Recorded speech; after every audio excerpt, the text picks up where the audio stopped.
नमस्कार दोस्तों, मैं हूं आपका दोस्त रोहिताश यादव। मज़े में तो आप नहीं होंगे क्योंकि मार्केट का हाल सुबह ही जब देखते हैं तो कुछ भी अच्छा नहीं लगता। क्योंकि सुबह अच्छा लगता है कि जब कुछ हरियाली दिखाई दे, कुछ पोर्टफोलियो ऊपर जाता दिखाई दे तो मज़ा आता है। लेकिन ऐसा कुछ आजकल हो नहीं रहा तो कहते मज़ा आएगा कहाँ से। खैर, जो भी है, जो चल रहा है उसी के हिसाब से हमें भी चलना पड़ेगा और आगे क्या हो रहा है वो भी आपको बताते हैं। आज बात करेंगे बीटीसी की कि साहब बीटीसी 2,80,000 बीटीसी सेल हो गए और पता भी नहीं चला।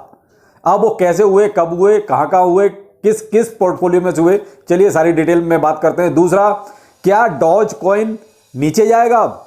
क्यों? क्योंकि इलॉन मस्क साहब कुछ ना कुछ ऐसा करते रहते हैं। अब डॉज कॉइन तो जैसा इलॉन मस्क चलाएंगे वैसा चलेगा, तो वही कुछ डॉज कॉइन के साथ भी हो रहा है। चलिए उसके बारे में बात करते हैं। और ब्राजील ने भी कुछ एक शॉकिंग न्यूज दी है। पहले अभी एक अच्छी न्यूज दी थी, लेकिन अभी एक शॉकिंग न्यूज दी है, उस पर भी बात करते हैं। वीडियो इंपॉर्टेंट है, लाइक सब्सक्राइब जरूर कीजिए। सब्सक्राइब करने में कंजूसी बिल्कुल नहीं। ये मैंने दूसरा चैनल क्यों बनाया, लास्ट में इसके बारे में बताता हूं। पहले लेते हैं बीटीसी। देखिए साहब, अब तक जो बीटीसी की सप्लाई है, यानी कि लगभग, मैं सर्कुलेटिंग सप्लाई की बात कर रहा हूं, लगभग 9 मिलियन बीटीसी होल्डिंग में है। किसके? वेल्स के। जो भी सर्कुलेटिंग सप्लाई है उसमें से 9 मिलियन की होल्डिंग है किसकी? वेल्स की। अब किस वेल्स के पास कितनी है? जिस वेल के पास, हम तो भाई जिसके पास 1,000 बीटीसी है उसको वेल ही मानेंगे। यहां तो एक, वो कहता है एक भी लेने की औकात नहीं भाई, सीधी सी बात है। तो जिसके पास 1,000 बीटीसी से लेके और 10,000 बीटीसी तक है, उनकी लगभग 3.6 मिलियन की होल्डिंग है। जिसके पास 10,000 बीटीसी से लेके 1 लाख बीटीसी है, उनकी होल्डिंग लगभग 1.9 मिलियन बीटीसी है। और 1 लाख बीटीसी जिसके पास है या उससे ज्यादा जिसके पास है, ऐसे वॉलेट में लगभग 3.6 मिलियन बीटीसी है। तो ऐसे लगभग ये 9 मिलियन बीटीसी किसके पास है? वेल्स के पास। अब इन वेल्स ने लगभग 2,80,000 बीटीसी 25 दिन में बेच दिए। और ये बेचे बड़े गुपचुप तरीके से, किसी को ज्यादा भनक भी नहीं लगने दी। और शायद यही कुछ वजह थी कि मार्केट में बीटीसी ज्यादा ऊपर जा ही नहीं पाया। क्यों भाई? देखिए, बाइंग भी हो रही है, हम ये नहीं कह सकते कि बाइंग नहीं हो रही, बाइंग भी हो रही है। लेकिन क्या है कि मामला वहीं का वहीं फंसा हुआ है ना। किसी ने सेल किया तो किसी ने बाय कर लिया। अब अगर मान लीजिए सेल कम होता और बाय ज्यादा होता तो देखिए बीटीसी के प्राइस में फिर एक उछाल आता, तो कहीं ना कहीं 18-19,000 या 20,000 डॉलर तक भी जा सकता था। लेकिन मुश्किल तो यह है कि 2,80,000 धीरे धीरे करके बेच दिया। किसी ने 1,000 बीटीसी बेचा, किसी ने 500 बीटीसी बेचा, किसी ने 5,000 बीटीसी बेचा। ऐसे करके धीरे धीरे इतना बीटीसी 2,80,000 बेच दिया इन 25 दिन में। और मैंने आपको यह डाटा बोल दिया है कि जिनके पास कितने मिलियन तक होल्डिंग है किस वॉलेट में।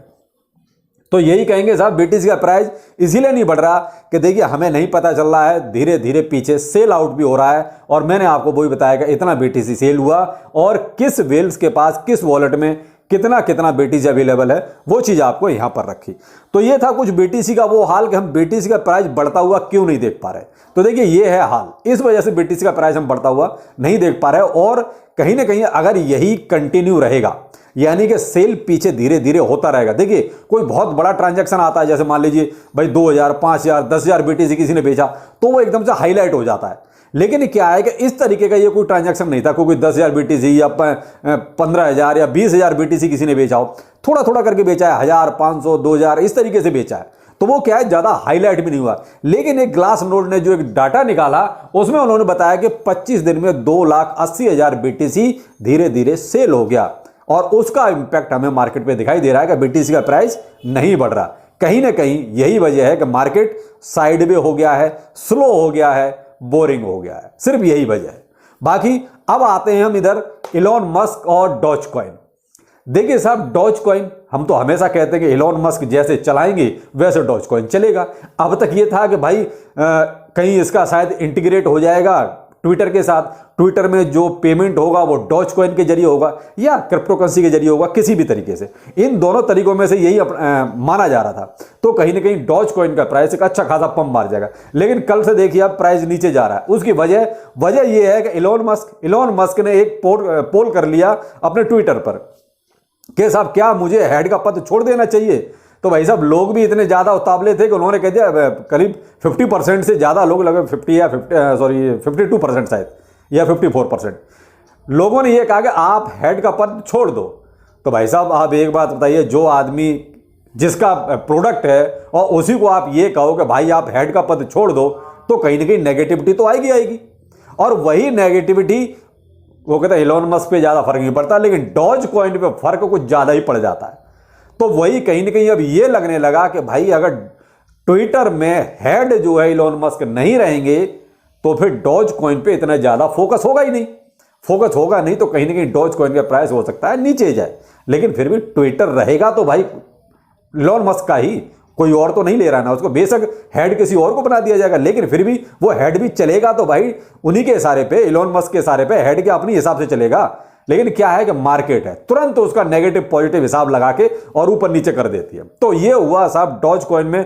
तो फिलहाल डॉज कॉइन का प्राइस देखिए अभी हाल फिलहाल अब ऊपर जाने की कोई उम्मीद नजर नहीं आ रही। जो एक लग रहा था कि शायद पेमेंट के तौर पे कहीं क्रिप्टो करेंसी को यूज किया जाएगा या डॉज कॉइन को यूज किया जाएगा क्रिप्टो करेंसी में, सॉरी ट्विटर में, तो एक अच्छा खासा हमें उछाल देखने को मिल सकता है। लेकिन अब नहीं मिलेगा।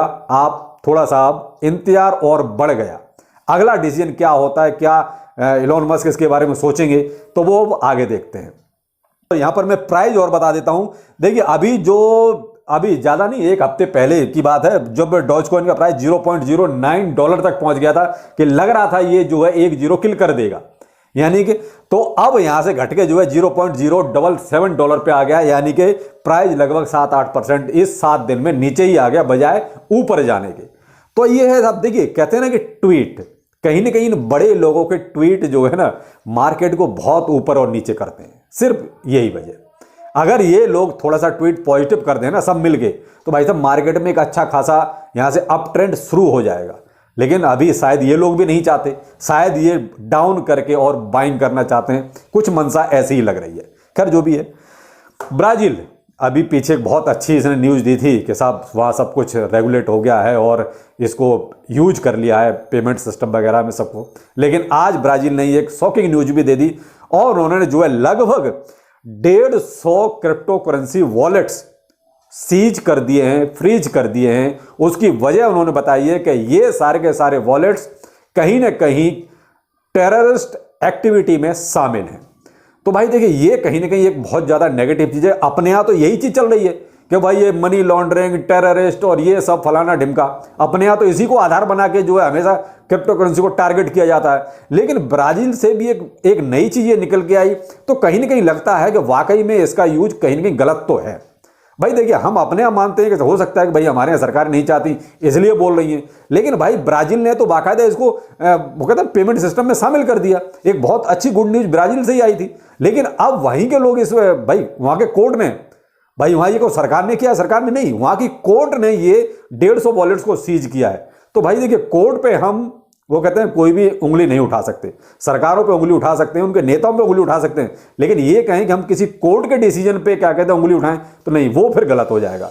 तो कहीं ना कहीं देखिए कोर्ट ने अगर 150 वॉलेट्स को सीज किया है, वो भी क्रिप्टो करेंसी किसमें, टेररिस्ट एक्टिविटी में शामिल, यानी पेमेंट के लिए फंडिंग की जा रही है वहां से, तो कहीं ना कहीं ये बहुत ही गलत है।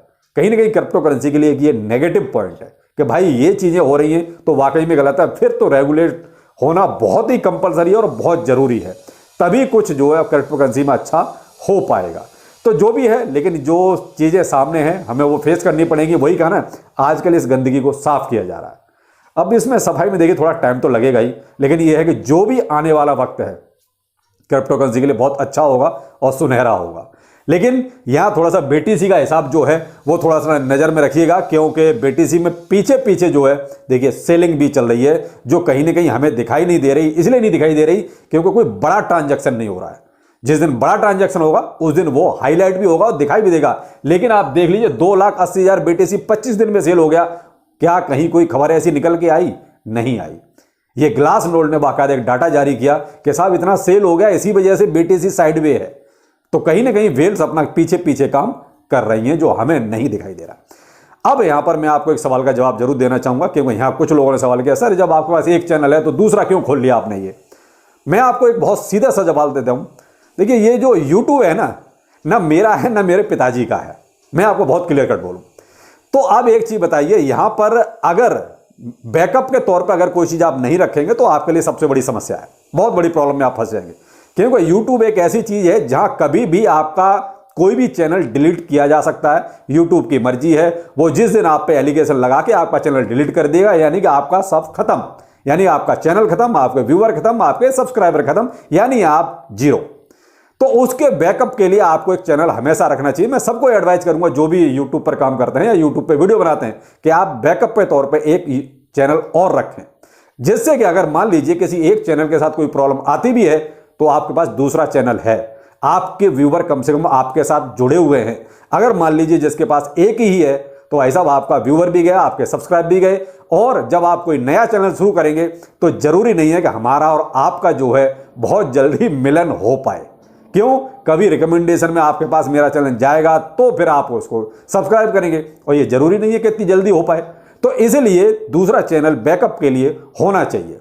तो इसीलिए मैंने ये दूसरा चैनल बनाया हुआ है। तो इसको आप किसी दूसरी तरीके से ना सोचें। इसीलिए कहता हूं कि आप उसको भी सब्सक्राइब कर लीजिए, बेशक देखो या ना देखो वो मर्जी आपकी है, लेकिन सब्सक्राइब कर लीजिए अर्न विद रोहितास चैनल को। क्रेजी क्रिप्टो मिंटू को ऑलरेडी आप सब्सक्राइब कर चुके हैं, अर्न विद रोहितास चैनल को भी कर लीजिए कि पड़ा रहेगा, सब्सक्राइब रहेगा, तो बाई चांस खुदा न खास्ता कभी कोई दिक्कत आए तो आपका और मेरा जो है जुड़ाव लगाव हमेशा बना रहे। सिर्फ ये वजह है और कोई वजह नहीं। बाकी अब शायद आपकी जिज्ञासा जिनकी ये थी कि दूसरा चैनल क्यों बनाया, शायद आप पूछेंगे। तो चलिए फिर मिलते हैं किसी नए अपडेट के साथ। नमस्कार।